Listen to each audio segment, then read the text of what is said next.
Vous avez peut-être déjà vu la construction du four à pizza, voire la préparation de pizza pour ce four à pizza. Mais là, on pousse le vis au maximum. On va essayer de réaliser une trentaine de pizzas pour un petit repas. Donc là, on augmente un petit peu toutes les quantités, voir si tout ça colle.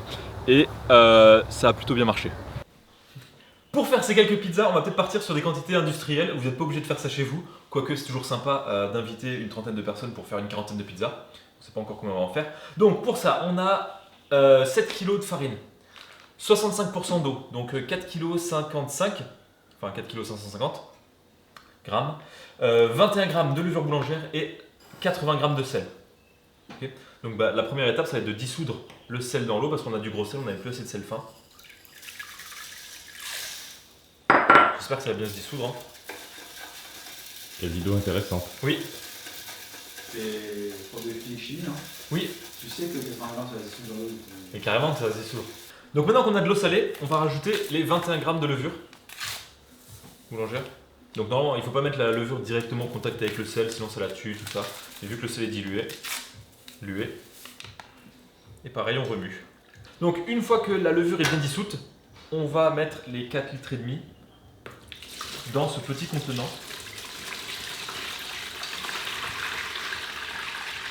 ASMR. Tu veux de l'aide? Oui, s'il te plaît, Maëlys. Viens, donc. Quelle entrée en scène fabuleuse. Je trouve que t'as bien géré la traduction, Maëlys. Ouais. Ça fait un peu peur quand même. Oui. Je pense que je chute à la caméra. Oui, bon. Je suis un peu niqué quand même. Allez. Littéralement.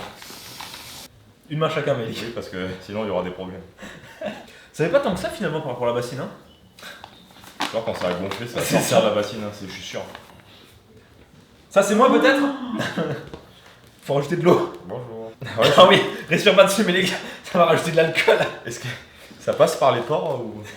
Sylvain, Bah oui. Maëlys, c'est combien qu'on pétrit? 20 minutes. Très bien, sachant que là on pétrit pas très bien, donc c'est sûrement 30. Hein. Donc là maintenant qu'on a un petit peu mélangé, parce que là c'est juste le début de la première étape, on va laisser reposer pendant 1 heure, avec le couvercle qui va bien, et après on revient pour le vrai pétrissage. Qui lui est très marrant. C'est ça. Il est 17h. Ça sent bon? C'est un moule. Ça sent le gluten. Et là on a quelque chose qui est élastique. Non franchement, ça change tout cette heure de repos. Bon, C'est un petit peu comme de la slime. Frédéric, Je parle YouTube, Maëlys. ta culture est déprimante. Voilà, il y a une bonne culture de levure. Hein. Putain, ça c'est vraiment Élastifié. 17h05 on commence. Et donc là, vous finir à 17h35. 25. 35. Non, c'est pas 30 minutes. Donc, comment on pourrait faire à deux pour que ce soit efficace? Voilà, un qui prend à droite, l'autre.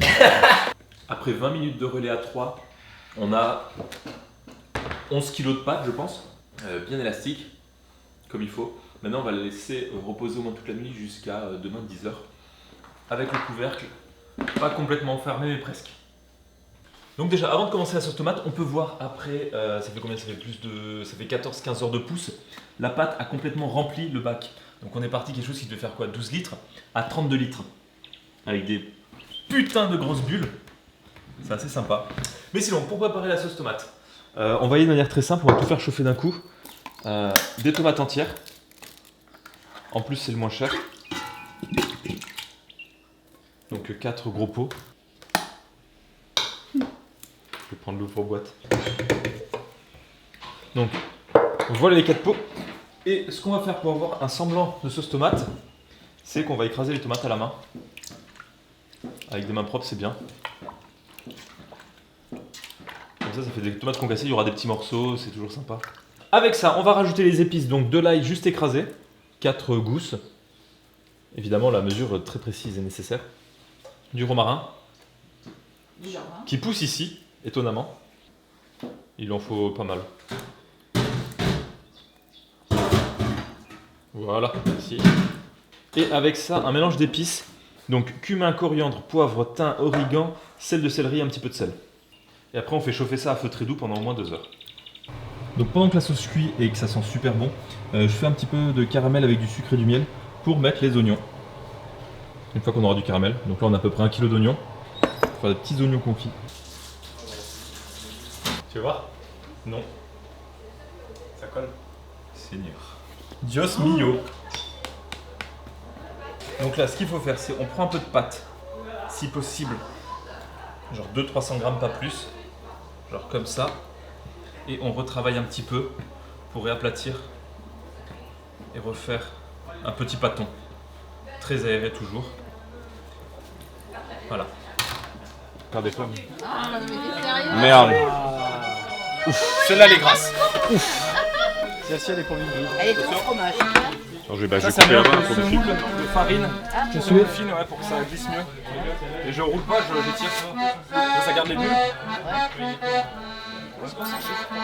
Genre comme ça. Voilà, hop, voilà. Allez, vas-y. Ouais.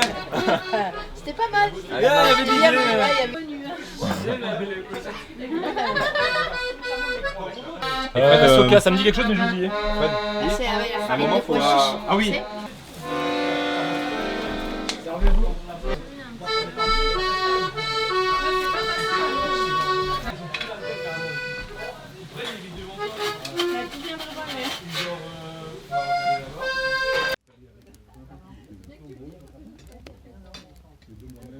Évidemment, j'ai pas pu avoir énormément de plans en train de vraiment faire les pizzas et les mettre au four parce que je veux pas et filmer et être au fourneau. Hein. Je vous montre un petit peu toutes les pizzas qui ont été faites. Ça allait des plus classiques, 2, 3, 4, 5, 6 fromages, jusqu'à la pizza au poulet soyo, voire au bami, pour ceux qui connaissent. Tout le monde était là, oh tu vas pas faire une pizza au bami, et finalement c'est celle qui est partie la plus vite et qui était une des meilleures, surtout celle au poulet au soyo quand même. Voilà, donc cette recette de pâtes superbe, il y a vraiment avec les pourcentages on ne peut pas se louper. On l'a fait 3 fois de suite, ça marchait nickel. Ça doit dépendre surtout de la température, de l'humidité, éventuellement du vent, pour pas trop que ça sèche. Mais globalement ça marche. Faudrait que je teste ça dans un four traditionnel.